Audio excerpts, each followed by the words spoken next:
Okie dokie, I have decided to try something out for this channel. Maybe you'll like it, maybe you don't, maybe it's not your cup of tea, that's totally okay. But I'm a writer, and I've been like having trouble like falling off and on of like consistently writing. So I have decided to do like a writing vlog to just like keep me doing it. I hope you enjoy. Okay, let's get into it.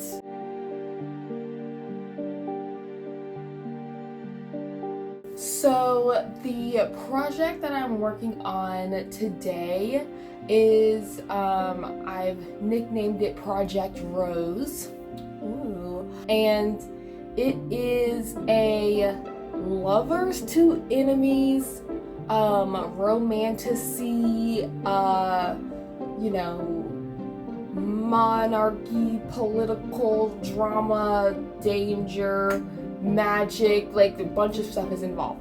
Really fun, and I started writing it at the beginning of this year, 2024, and I've had this idea for a really long time, like several years, just like in my head that I wanted to do a lovers to enemy story. I just didn't have the story for it. I just knew that I wanted to do that kind of trope. And then last year, while I was revising another novel that I wrote and querying that novel, I wanted something else to work on. So I was building on these two other like ideas that I had, or like these different ideas that I had for different stories, trying to see which one I like was like grabbing my interest the most. There were two ideas that I really like was heavily developing, and then this is the one that I have stuck. I was like, this is the one that my brain keeps coming back to, and I want to work on it, and I'm super excited. I made a PowerPoint about it, and I showed it to my friends, like telling them my ideas. That is the project that I'm working on today. So currently in the story, I am about 15 chapters in. My goals for this novel, Project Rose, are different than the novel I queried last year. Project 2023, I'll just call it that for right now. I'm probably gonna change it to something related, but that novel is what I was working on for the past few years, and I spent last year revising and editing and then querying it. I've gotten all rejections for it, and some of the feedback that I was able to gauge from the responses and like kind of some of the stuff that people like, I was able to infer like based off of what they kind of said of like why they rejected it. For the people who did like kind of give a reason, was that basically a lot of people, they were looking for shorter novels. Mine is on the longer end. It's not like too long for fantasy. Project 2023 is like 160,000 words, which like fantasy books can run from like, you know, 100,000 to like 200,000-300,000 words.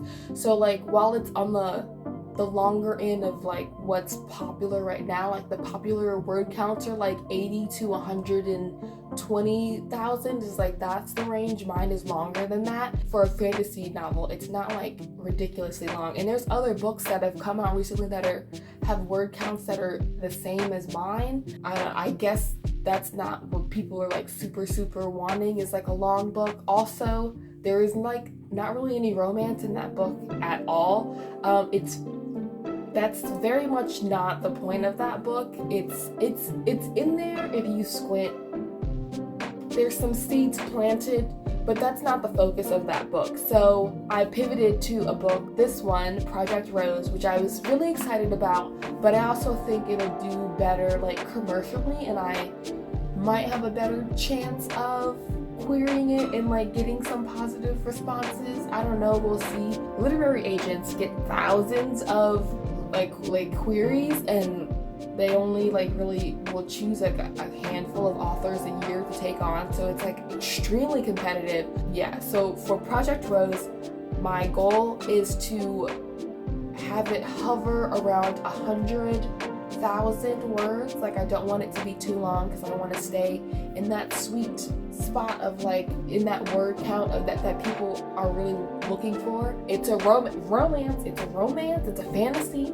Those are like really big right now. It's really selling. So I'm trying to position the book to get the most positive responses and things like that. Not that like I'm tailoring this book just to do whatever. It's a story I'm really excited about, but I want to give it the like best possible chances that it can get, basically. Alright, so like I mentioned earlier, I'm about 15 chapters-ish into the book, which I'm really excited about. I started writing it at the beginning of January, and that's where I am now. I also want this book to have like a quick pacing, so my goal is to have shorter chapters that range from like 15 to 25,000 words. Like that's the max. I really want it to kind of hover somewhere in the middle, but I don't want the chapters to be too long. And so far, like, I'm getting there. So I basically have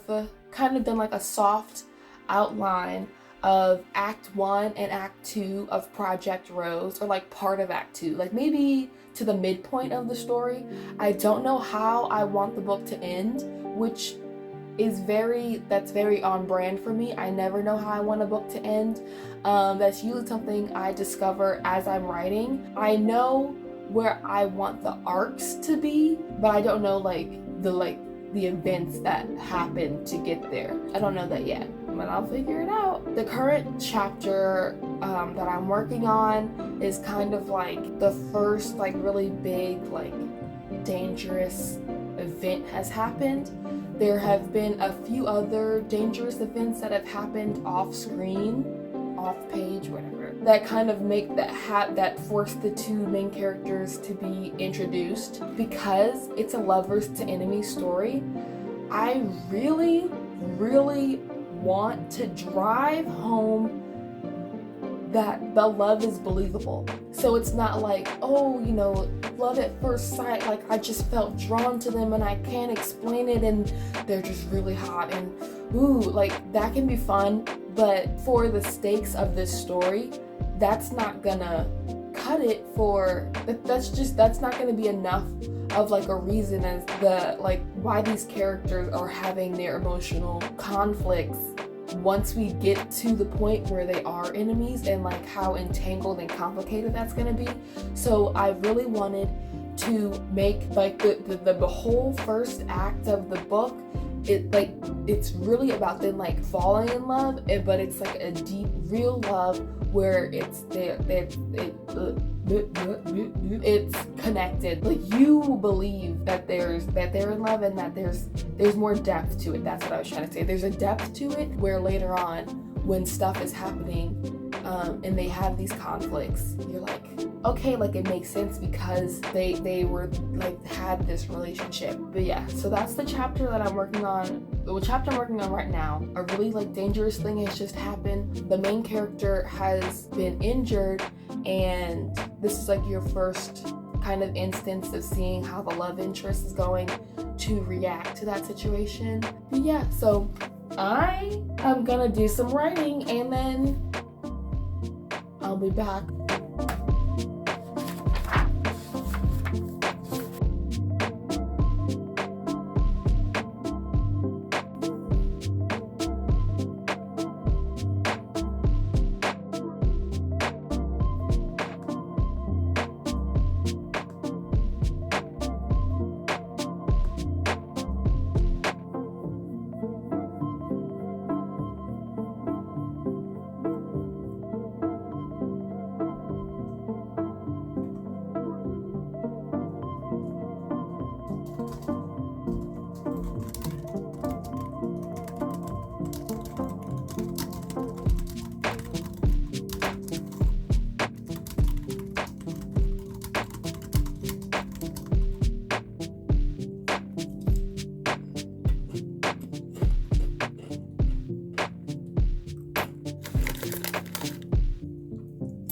Okie dokie. So I finished writing. It was a bit of a shorter session today because I have to go out and do some other things. So shorter writing session. I might write later on today if I finish all of my other errands and like tasks and stuff. I got through the scene. So sometimes when I write, I'll like be really detailed, like, you know, like I'm writing like, ooh, whatever, it's, you know, whatever, it's flowing, it's whatever. I keep saying that word, but sometimes I'm writing and it's really detailed, it's really flowery. I'm going into like, I'm like, just like everything is whatever, it's really descriptive. And then there's other times where I write where my goal is to like get all of the major beats out on the page, and then I'll go back and I'll insert all those other details and descriptions of things. And so this scene, when I was writing, was me mostly trying to get all of those big beats down, and then at my next writing session I'll probably go back through and insert, you know, little details about like, you know, the setting or you know, how they were feeling or how they said a certain thing or whatever it was. I'll put in more details. But this one, I wanted to get all of the big beats through. The next scene, I kind of have like soft outlined of what I want to happen, and then who knows, I kind of have an idea of what's going to happen next, but it's not super clear because I mentioned earlier that I had outlined like the first act and part of act 2, which that helps me get started, but that's not like, I don't always follow my outlines like step by step. Like I will refer to them if I start to get lost or have like writer's block or something. I'll refer to it, and that can help me like pick back up what I want to do. But usually the outlines will change, or like beats that I have will get moved around. So like maybe something that I had outlined for chapter 18 happens in chapter 9 now, or something that happened in chapter 5 now happens in chapter 15. Like what, like stuff can shift and move around as the story grows and as I develop, like, okay, here's where I want to go with this and here's what I want to happen. So yeah, so the next scene is going to be really important because that'll let me know where to go next. Again, I have my outline, I will refer to it as I need to. Sometimes I follow it, sometimes I don't. But I really like, for when I'm writing, I don't try to force the story to follow this path that I have already created. I will maybe start off on that path, and then as I have ideas or as things change, I will go where the story guides me. Like, what is the next, like, you know, logical step that can happen in the story. Not to say that like I'm going to the most obvious place, like it's just based off of all of these different events and the characters and stuff that's happening. Maybe what I have outlined doesn't make sense to happen next, and something else needs to happen next, or has to happen first before we get back to whatever was in the outline. So this next thing that I'm writing is kind of one of those moments where it will like decide which direction I head in, and like how I get to, like, basically how I break into act 2. So like it's gonna be important, this next scene that I'm writing. I kind of felt like off today writing, like I wasn't, like I knew like today, like sometimes when I just do like major beats of a story, sometimes it's because the ideas are coming at me so fast that I want to make sure I'm getting everything down, and then I can go back and incorporate other stuff later. And sometimes it's because like the juices just aren't flowing, but I want to write and I want to do something and like be productive. So like I would just march through it. So like I didn't write as much as I sometimes do, but I don't like to like keep track of that. Like if I wrote, then that is progress, and that is fantastic, that is productive. Whether I write 4,000 words or 4 words, I contributed to the story and I moved it forward somehow. Or even if like I don't write anything new and I just go back and I reread everything I've already written and will like make edits or you know, fix spelling mistakes, or oh, let me describe this more clearly or whatever. That's also productive as well. But I think that's it for this video. Tell me what you thought of it. Did you think this is interesting? My glasses are dirty. I'm gonna keep doing it whether you thought so or not. But yeah, or if there's like something like other stuff you want me to talk about in these types of videos, let me know. There he is, he's napping. Thank you for watching. Bye.